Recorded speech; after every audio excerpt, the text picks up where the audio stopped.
swear I'm not nervous, but I can't get it up straight.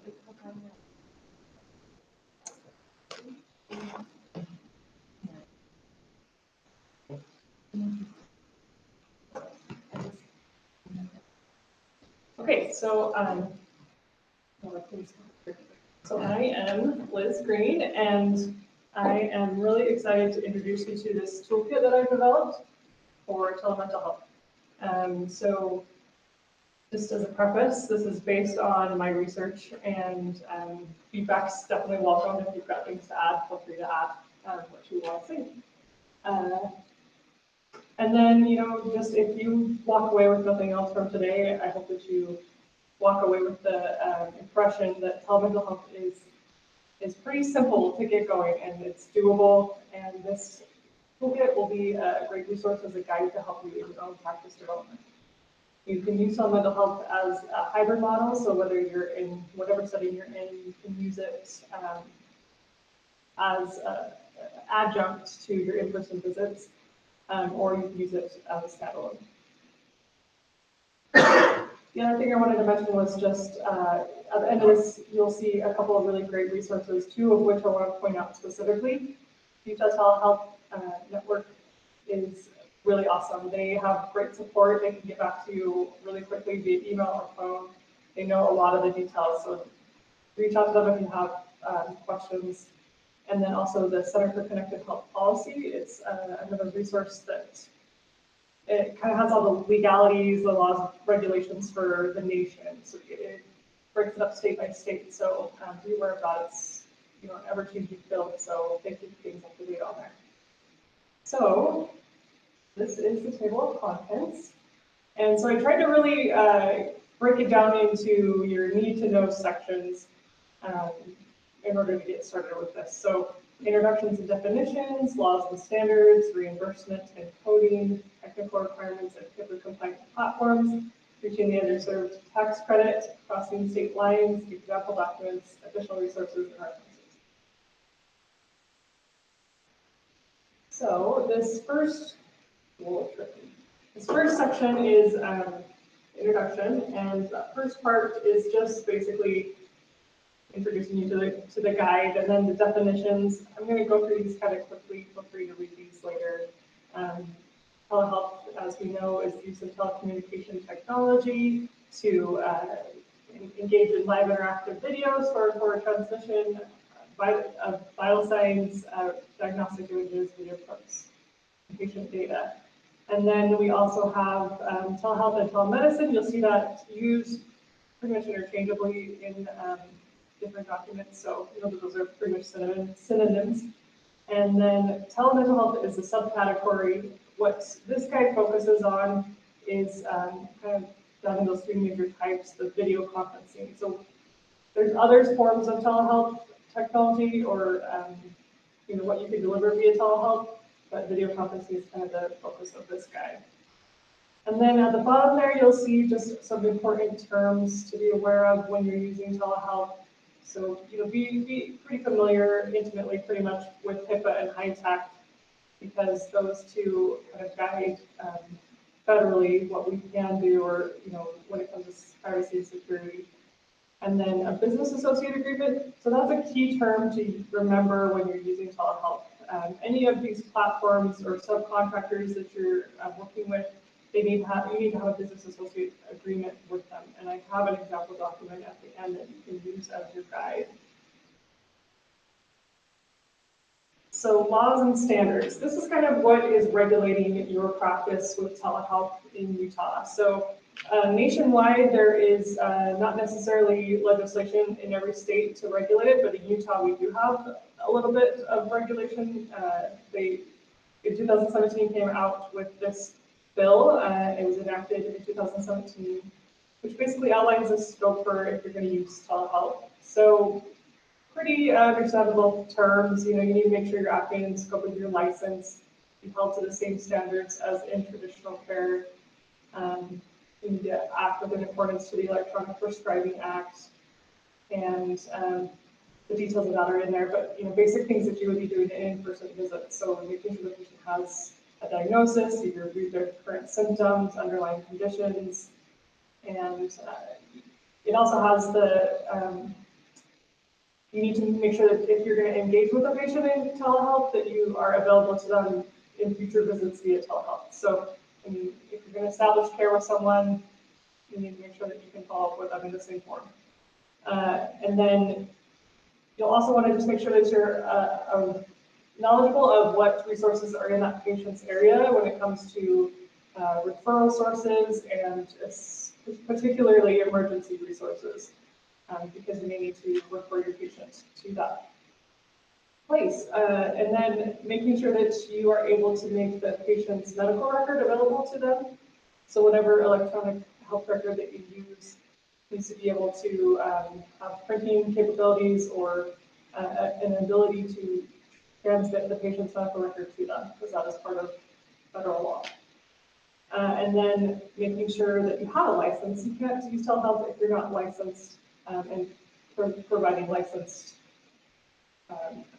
procedures.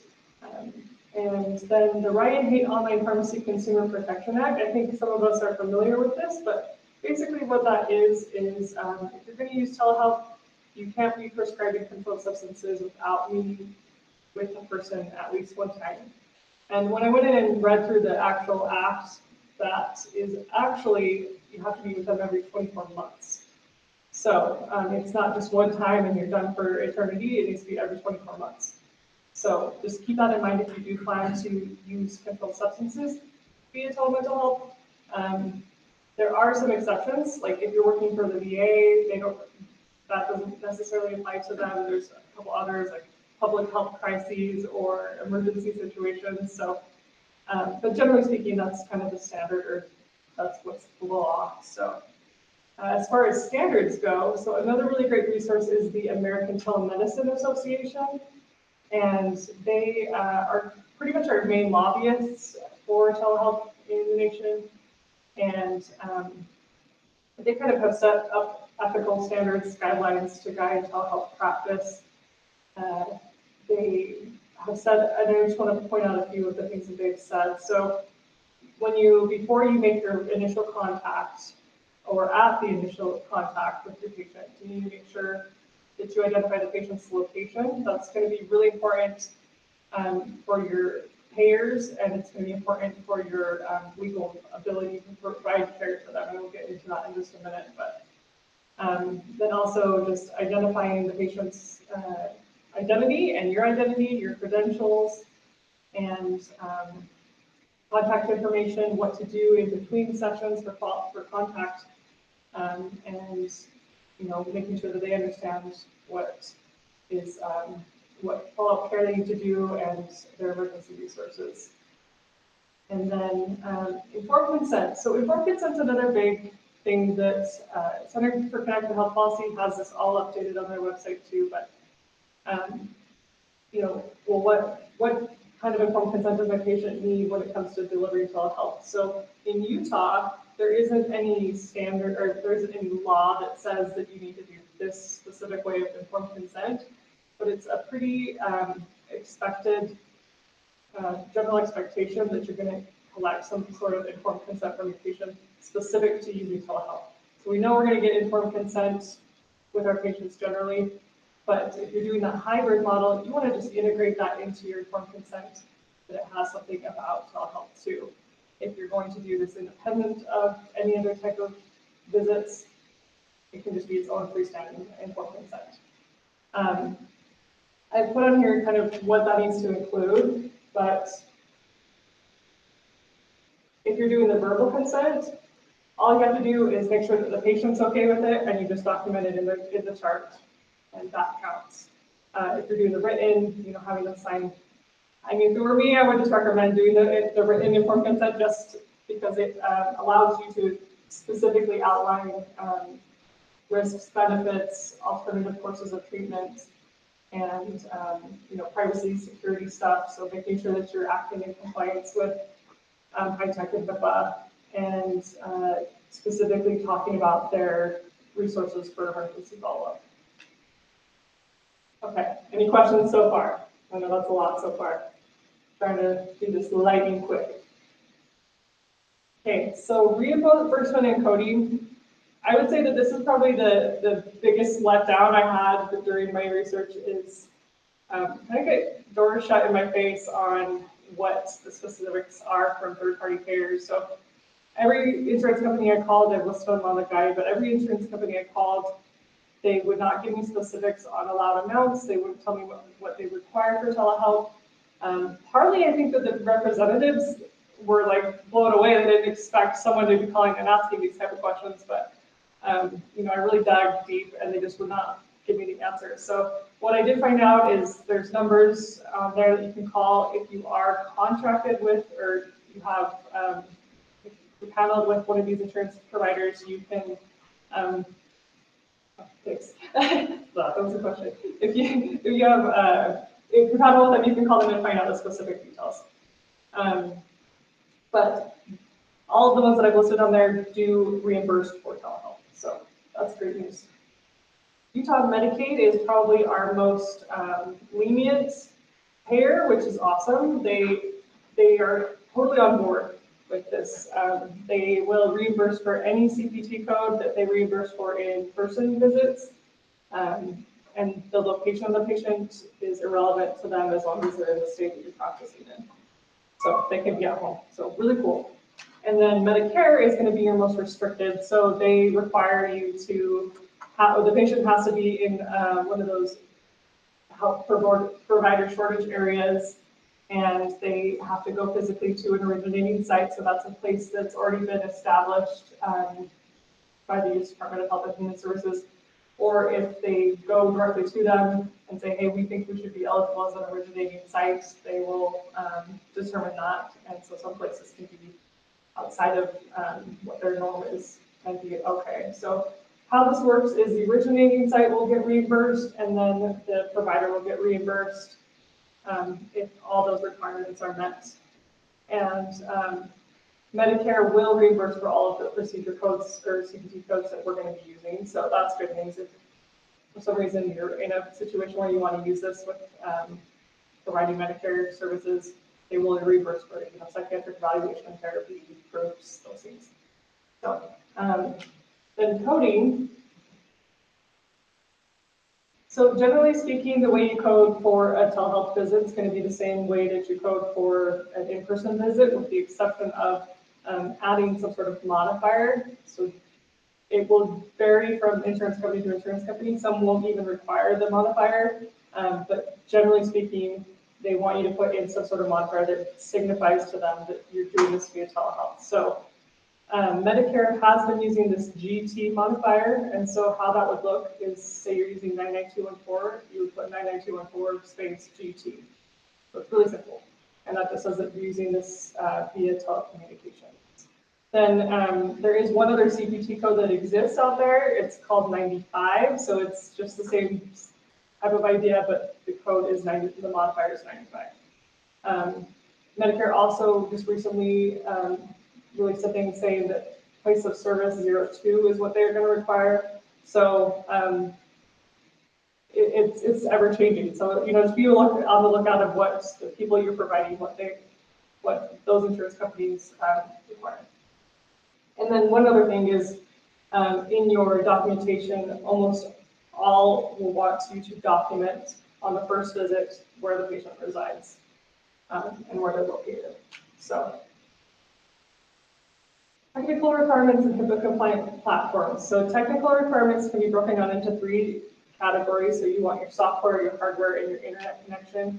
The software is going to be one of these telehealth platforms or any sort of software that you're going to be using to deliver care.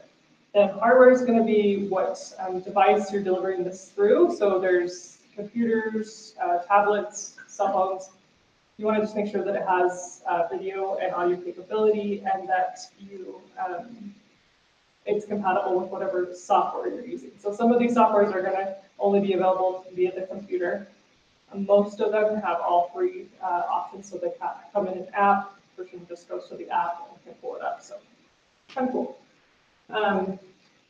And then, so the HIPAA compliant platforms, I've listed a bunch of them. I kind of tried to find the main players in the game right now.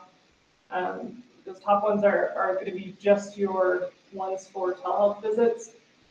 So doxy.me is probably the most logical choice if you already have an EHR and billing system set up. So doxy.me is going to be free. It's with appliance. You can get a BAA set up with them, and then you have EHR and billing separate. Not all of us are going to be in a practice that's already got that established, so there's also EHR options on there, and then also some of these can be integrated together. So that's actually really cool. So you can choose one of the telehealth platforms and one of the EHR, and if they're compatible, they'll integrate into each other. So you go into your EHR and you can choose to use the telehealth platform. So it's kind of cool. And reaching the underserved tax credit. So I think this is something that we've all kind of been questioning for a while now. So how does this apply to telehealth? It's actually a really great opportunity for us to get into telehealth right now because back in 2017, January 1st, 2017, they developed this tax credit to help psychiatric mental health care practitioners and psychiatrists come to Utah or support them in doing practice in Utah. So how this looks is you can get a $10,000 tax credit for delivering mental health services to underserved populations in Utah. One of those links on there, so Doppel's link on there, will tell you what areas of Utah are allowed. Basic requirements is you just have to be a new prescriber since 2017 or new to Utah, so you can't have practice 2 years before January 1st, 2017. And be licensed, credentialed, have to be practicing 30 hours per week, and 25% or more of your practice has to be serving underserved populations. And then you have to submit this attestation form to Doppel. And you can give this for up to 10 years, which is awesome. And there is no limit on using telehealth as a way to deliver that care. So I just think that's a really great opportunity for us to jump on this at this point. So. And then crossing state lines. So another thing that's kind of controversial. So can I provide services to someone that lives in a different state? Generally speaking, the answer is no, unless you're licensed in that state. So all the guidelines as far as crossing state lines go is based on where the patient resides. So their permanent location. And so with licensing, that's how it's currently set up. Future possibilities is that Interstate Compact Act, once 10 states have enacted it, then we can practice in any of those 10 states with just one license. So that's on the horizon. There's 3 states that have it right now.